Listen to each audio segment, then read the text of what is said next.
그런 비전에 대해서도 오늘 이야기를 좀 해드릴 겁니다. 그런 걸 좀 이야기를 하면 재밌겠죠. 예. 이 통계학 이전에 왜 통계학 공부해야 되는지를 이야기하는 게 더 설득력 있지 않겠습니까? 예. 한번 볼게요.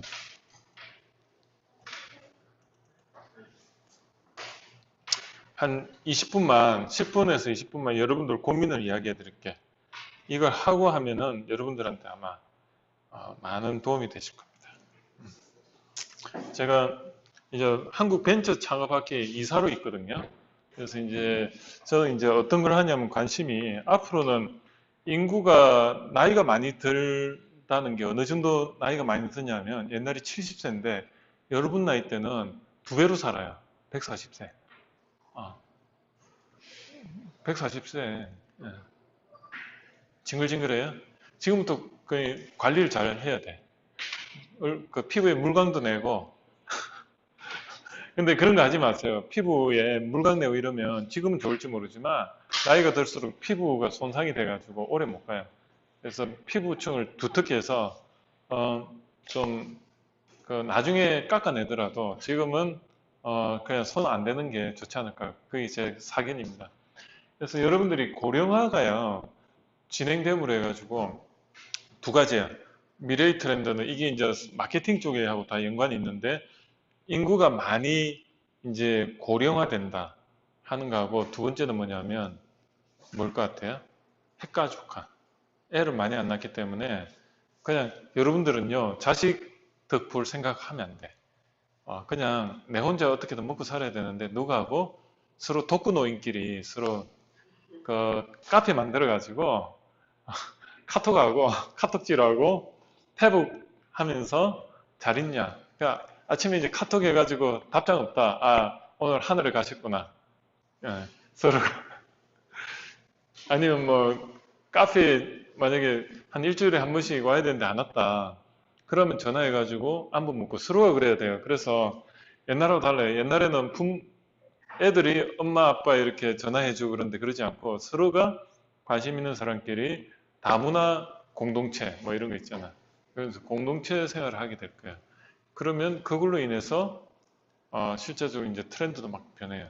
거기 정치, 경제, 사회, 문화 그렇게 바뀌는데 예전에는 이제 공약청이 옛날에는 다 많은 가족들이 있는데 이렇게 보면 하나의 메인 그룹이었는데 지금은 어떤 줄 알아요? 전부 핵가족화 되다 보니까 1인 가구나 2인 가구가 전체 가구에 차지하는 비율이 옛날하고 달라졌어요. 옛날에는 3, 4인 가구가 1이었는데 지금은 2인 가구가 더 많아요. 어, 우리나라의 그 지금 가구 수가 1,700만 가구에서 1,700만 가구, 1,800만 가구인데 그 중에 그 4인 가구가요 2위고 1인 가구 1, 2인 가구가 1위예요. 7, 800만이에요. 그래서 여러분들이 앞으로는 더 그렇게 된다. 왜 그렇게 되냐?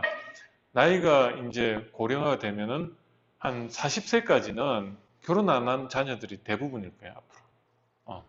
그럼 벌써, 그렇죠? 그리고 결혼 잠시 해가지고 한 20년 살다가 이혼도 좀 하고 서로 뭐눈 맞으면 또 다른 사람하고 살고 그런 게 다반사가 될 거예요. 그래서 요즘은 워낙 인터넷이 많이 이렇게 발달하다 보니까 매칭 시스템이 너무 잘 돼 있는 거야. 옛날같이 이 사람하고 만나고 몇 번 안 만나고 뭐 결혼하고 그런 게 아니고 서로가 서로를 엄청 이렇게 재는 그런 사회예요. 그래서 그 사람들 페북 보고 완전 샅샅이 다 알 수 있잖아요. 카스 들어가면 그 사람 뭐 먹고 아침에 뭐 먹고 몇 시에 똥 싸고 이런 거 다 알잖아요. 화장실 가고 그거 다 알잖아. 추정이 가능하잖아. 그지? 그런 시대가 왔어요. 그래서 여러분들이 이 고령화 여기에 관심을 가지시라. 그래서 제가 이제 옛날에는 취업이냐 창업이냐 이런 이분법적인 사고였고 그리고 그런데 지금은요 그렇지가 않아요. 그리고 앞으로는 삶의 질이 중요해. 그 취업을 하더라도 내가 진정한 삶의 질을 고려한 취업을 하셔야 되고 그리고 앞으로는 낮은 성공률 이게 뭐냐면 큰 성공은 못해요. 근데 그것도 실패도 별로 안 해. 자잘한 성공을 많이 하는데 그런 데 대해서 이야기를 할 거고, 지금 여러분들 2010년도에 어떠냐면 이 통계청 자료예요. 제가 40인데 지금 40에서 50, 30대 중반 요 나이대가 제일 인구 연령이 층이 많아요. 그런데 여러분이 지금 20대잖아요. 20대는 지금 어때요? 부모 세대보다 지금 자녀가 줄어들었다는 거지. 옛날에는 한 가구당 두 사람의 그 부부 사이에 자녀가 몇 명이었냐면 2.4명. 근데 지금 몇 명인 줄 알아요?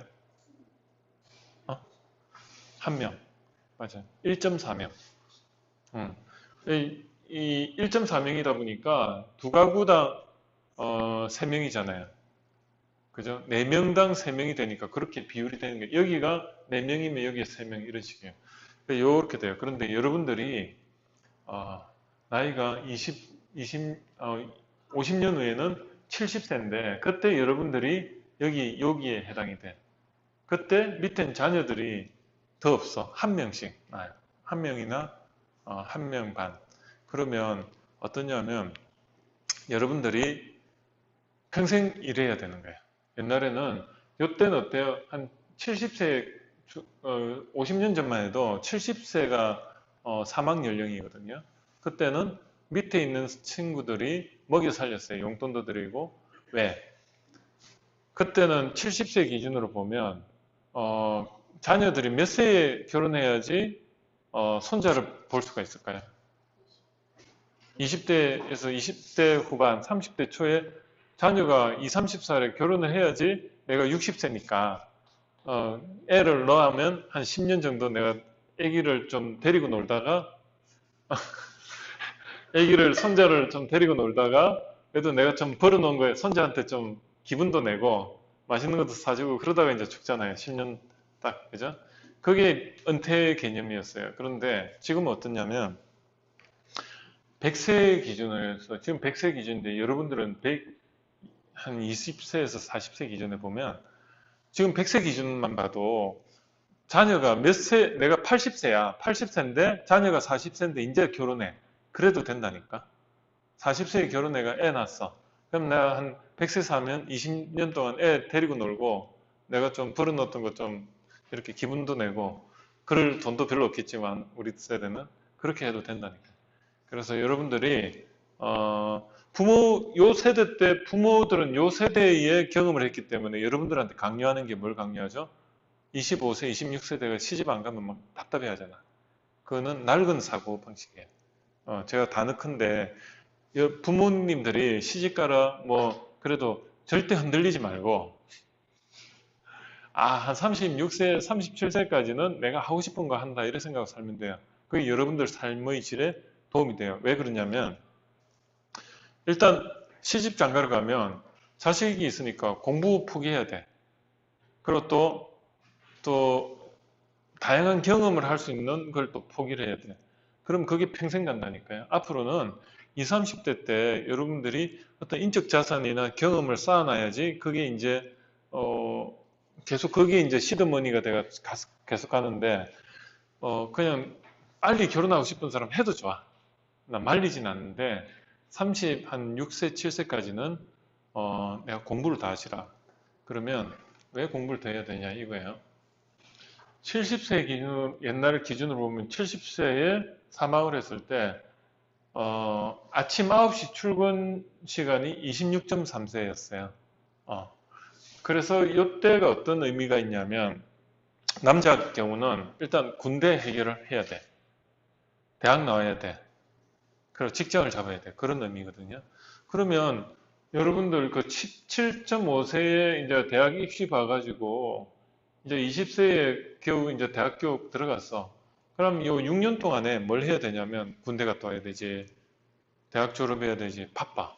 그래서 4년이라는 대학 기간과 2년 반, 그때 군대도 길었어.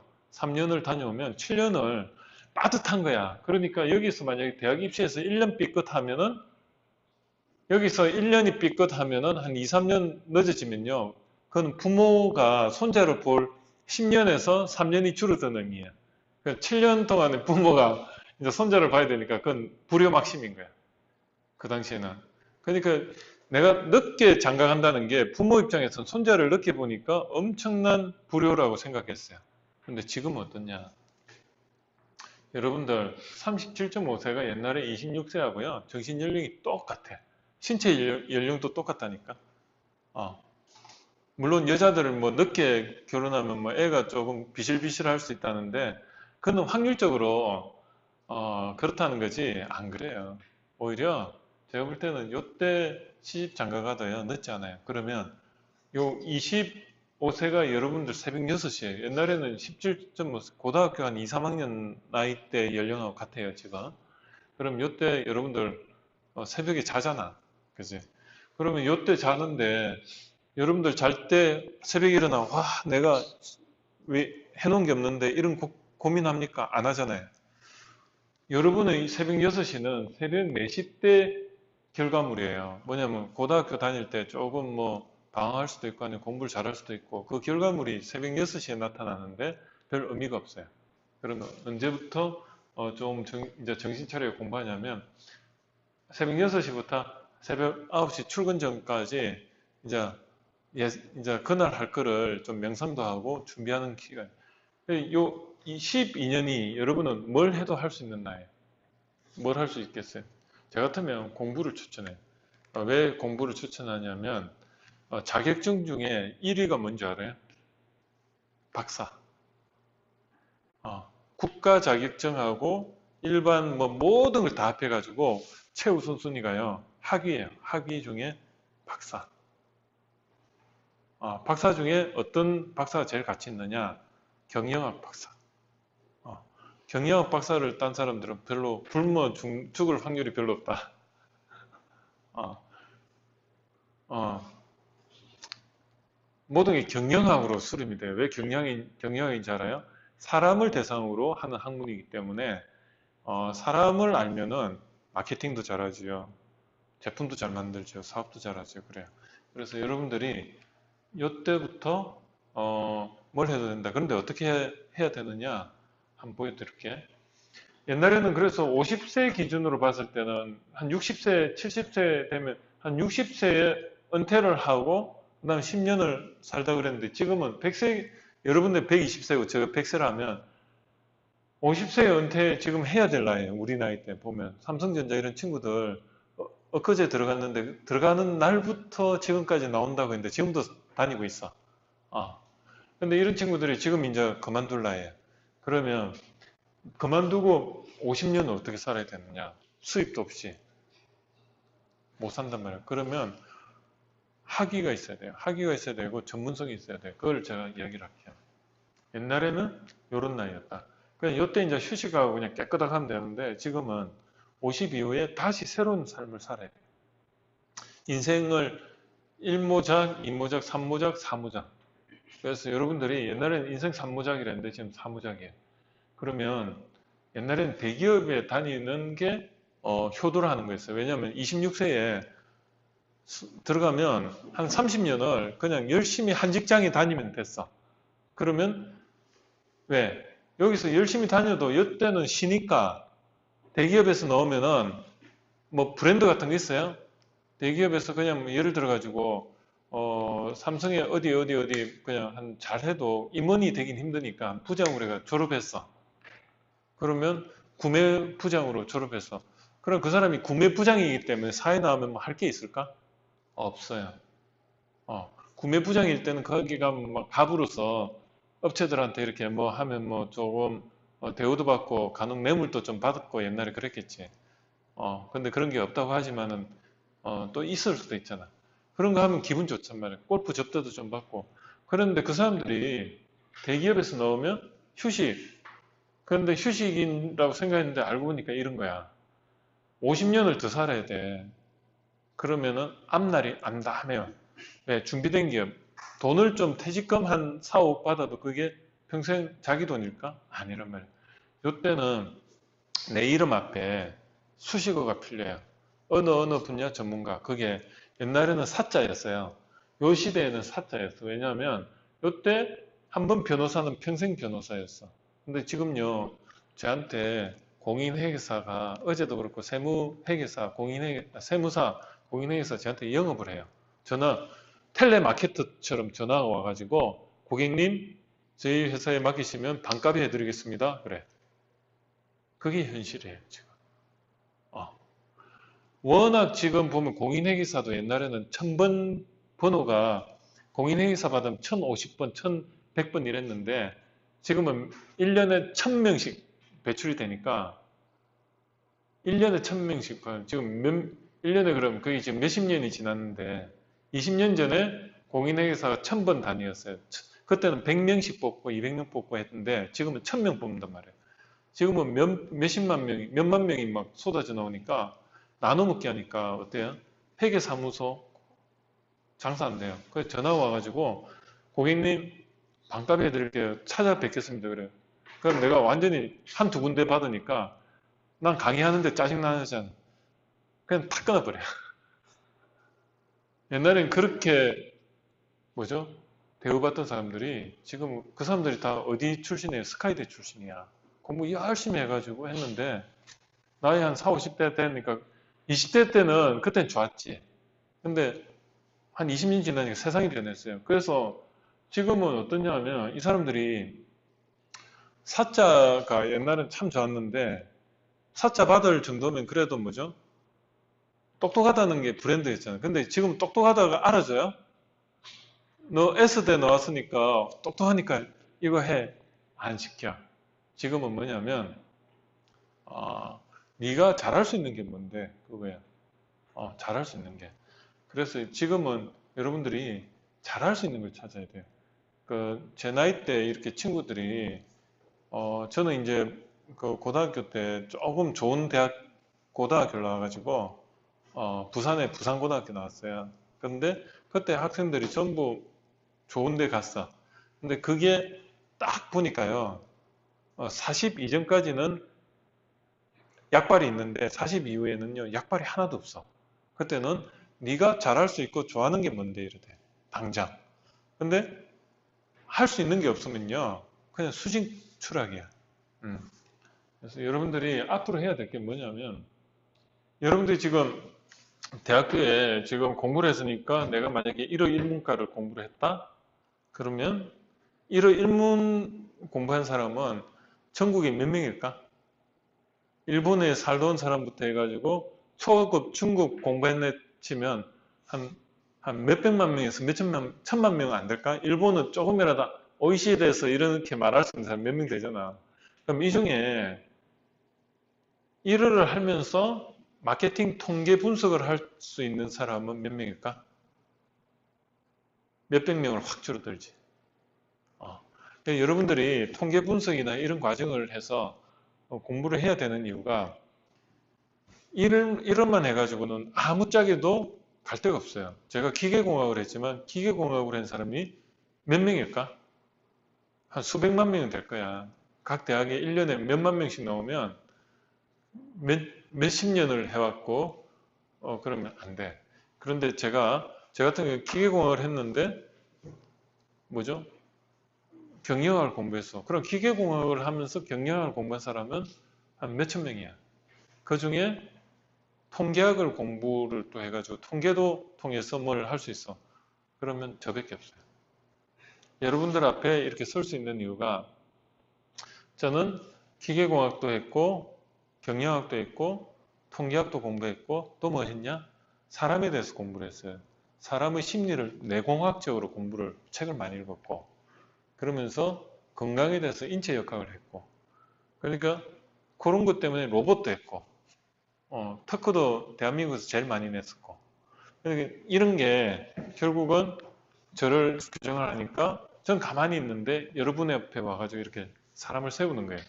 더 재밌는 거는 저는 이제 통계학을 했는데 통계만 공부한 사람들은 오히려 다른 관점에서 보지를 못하니까 재미없게 강의할 가능성이 있어요. 근데 저는 인사이트한 게 제 특징이에요. 그래서 통계학을 정말 1시간 아니면 30분 만에 통계학에 대해서 여러분들한테 한 70%를 전문가로 만들어 드릴 수 있는 어떤 제 그 프레임이 있어요. 그걸 딱 이야기하고 나면 여러분들 통계학이 이런 거였어. 우습게 느껴질 때가 있어요. 왜 그렇게 말씀드리냐면 여러분들이 공부를 하는 데 있어 가지고 이렇게 생각하면 돼. 내가 공부를 했는데 그 선생님한테 공부를 들었는데 내가 이해가 안 되더라. 그러면요, 내가 머리가 나빠서 그렇나? 이게 이때까지 공부 방식이었어요. 생각 프레임인데 지금부터 바꿔요. 그 선생이 능력이 없어서 나를 이해를 못 시켰구나. 이런 생각하면 딱 맞아요. 정확하게 말하면 선생님이 내가 밥을 먹었는데 그걸 소화를 시켜가지고 죽을 만들어가 딱 줘야 되는데 선생님도 자기도 소화가 안 된 거야. 그러니까 어떻게 하죠? 자기도 책 보고 있는 거야. 책 보면서 같이 책 교재 보면서 자기도 책 교재 보면서 같이 따라하고 있어. 그 제가 가르쳐 보니까 그래요. 뭐냐면 내가 만약에 진정으로 만약에 많이 진짜 알고 있으면 책 필요 없어요. 딱 적고 인사이트하게 내가 가지고 있는 프레임 딱 이야기하면 돼요. 근데 그게 그 레벨의 선생님을 못 만났다고 보면 정확한 표현이에요. 그래서 제가 여러분들한테 말씀드리고 싶은 거는 내가 지금 대학교에서 전공을 복수 전공하면 더 좋아요. 내가 1월을 했고 그 다음에 여기 경영학을 했고 여기다 마케팅 정도 했다. 그럼 이 사람은 바로 취직도 되고요. 바로 뭘 해볼 수가 있어요. 거기다가 대학원을 가셔가지고 공부를 더 하세요. 공부를 더 하시면서 아르바이트가 아니고 그 취업을 하든 경력이 될 만한 일들을 같이 하세요. 이 전공과 관련된. 요걸 병행해가지고 한 10년만 해보세요. 그러면 길이 보여요. 그러면 나중에 내가 내 이름 앞에 저 같은 경우는 기술에서 경영까지 해요. 기술 경영 전문가로 제가 이름을 지었어요. 가짜로. 그래서 전문가가 됐을 때 어떤 일이 벌어지냐면 처음에는 내가 돈을 받고 일을 하진 않았지만 봉사를 해요. 봉사를 하면 봉사가 나중에 어때 사람들한테 처음엔 봉사로 내좋아서 하는데 하다 보니까 이제 내가 레벨이 올라가는 거야. 그럼 그 사람이 그냥 부르기야 미안해. 그럼 갔더니 그래도 용돈이 차비라도 하면서 10,000원, 20,000원 주던 게 50,000원이 되고 10만원이 되면서 한 3년을 그렇게 해봐요. 그러면 봉사하던 게 그게 자기 전공이 돼가지고 그때부터는 이렇게 돼요. 그걸 티핑 포인트라는데 여러분들한테 이런 로드맵을 이야기해 주는 데가 잘 없을 겁니다. 근데 저는 꼭 해드리고 싶은 게 여기 창업, 그 청년 뭐 창업 아카데미? 취업 아카데미? 취업 아카데미인데 청년 취업이나 전 창업이나 같다고 봐요. 왜냐하면 취업도 하나의 이런 창업의 한 과정으로 경력 쌓는 과정이기 때문에 옛날에는 대기업에 들어가면 거기서 30년을 딱 하고 나오면 그 다음에 휴식을 할 수가 있었는데 지금은 대기업도요. 30년 단위라는 보장도 없지만 대기업이 별로 좋은 데가 아니에요. 왜냐하면 다양하게 뭘 해볼 수가 없고 거기서 부속품이에요. 근데 오히려 중소기업 가면 다양하게 다 해볼 수 있잖아. 그래서 요즘은 대기업을 가든 중소기업을 가든 그냥 1인 개인기업에 속해가 뭘 하든 상관없어. 단지 이런 경력을 쌓는 과정으로만 인식하면 돼요. 그래서 이런 걸 다양하게 많이 쌓으면 쌓을수록 어때요? 여러분들은 능력자가 되는 거예요. 그렇게 해서 그 중간 영역을 딱 찾으면 열심히 그냥 내 좋아서 하는 일을 하는데 나중에 자연스러운 창업이 돼가지고요. 일이 들어와요. 그런 과정을 여러분들이 한번 플랜을 잡으시고 제일 중요한 거는 뭐냐면 여러분들이 37.5세까지는 부담이 없잖아요. 그러면 돈을 못 벌어도 비실비실하게 살더라도 가늘고 길게 살더라도 옆에서 부모님이 아무리 스트레스 주더라도 밥숟가락 하나만 옆에 올려놓으면 되는 나이잖아요. 그렇게 해서 살아요. 그래서 37.5세까지 열심히 하면 열심히 하면 평생이 행복해요. 평생이 행복한 그런 삶을 사시라는 게 저희 그 바람입니다. 그래서 창업을 요즘 보면 뭐 취업 창업 아카데미 해가지고 뭐 아이템 이렇게 발굴해가 이걸 가지고 하는데 이게 과연 제대로 된 창업이 될까? 나의 능력은 레벨이 안 맞는데 나는 준비가 하나도 안 돼 있는데 단순히 아이디어 하나만으로 어떤 사업을 한다? 딱 고생하기 좋아요. 그렇지 않아요? 딱 고생하기 좋아요. 어설프게 시작했다가 자동차로 말하면 운전 라이센스도 없고 브레이크도 없는 차를 라이센스도 없어. 거기다 더군다나 브레이크도 없고 엑셀레이터만 있는 차를 아이템이 잘 돼가지고 성공해도 완전히 그냥 한 방에 가고 못 돼도 한 방에 가요. 왜냐하면 잘 되면 잘 되는 대로 내가 컨트롤할 수 있는 능력이 전혀 없는데 잘 되면 뭐해? 브레이크가 없는데. 그러면 이제 잘 돼가지고 이제 버스 45인승 버스에 직원들 가족까지 다 담아 신고 가다가 5년 후에 히말라야 산막 올라갔다가 히말라야 이제 에베레스트 산에서 그냥 수직 낙하돼요. 그게 어떤 케이스냐면 처음에는 아이템으로 해가지고 몇 개 팔겠지. 그런데 그게 다예요. 그 다음에 뭐가 문제를 생기기 시작하면 사람 문제. 사람이 말을 안 듣기 시작해요. 그래서 기술자가 내가 능력이 없으니까 어때요? 사람을 컨트롤을 못하니까 사람에 대해서 비전 제시도 안 되고 그러니까 나가버려. 그러면 회사의 기술력이 확 빠져나가 버리니까 내가 할 수 있는 게 없어. 두 번째는 뭐냐면 한 3, 4년 지나면 이제 그때부터 자금 문제가 생겨요. 내가 자금이 없다 보니까 어때요? 자금의 융자를 받고 이러지 않습니까? 그걸로 해서 문제가 생기기 시작하고 세 번째가 뭐냐면 한 5년 지나잖아요. 나라에서 창업을 해. 내가 창업했는데 옆에서 가만히 보고 있어. 잘 될 때까지. 그래서 좀 돈이 이제 매출이 일어났어. 근데 매출이 일어나도 이익은 별로 없거든. 매출이 일어나니까 뭐가 있어요? 세금을 받아야 되잖아. 여러분들 이제 잘 될 때 가만히 있다가 한 5년 지나면 나라에서 세금 조사 들어가요. 그러면 5년 동안 누적 매출이 있잖아. 근데 세금이 별로 안 냈잖아, 다. 5년 동안을 세금을 안 내. 예를 들어가지고 한 1,000만 원을 세금이 누적이 됐어. 한 4, 5년 전에. 그게 5년 후에 얼마가 되는지 알아요? 5천만 원. 한 방에 가요. 그게 우리나라 현실이에요. 그래서 여러분들 그런 창업을 할 거냐?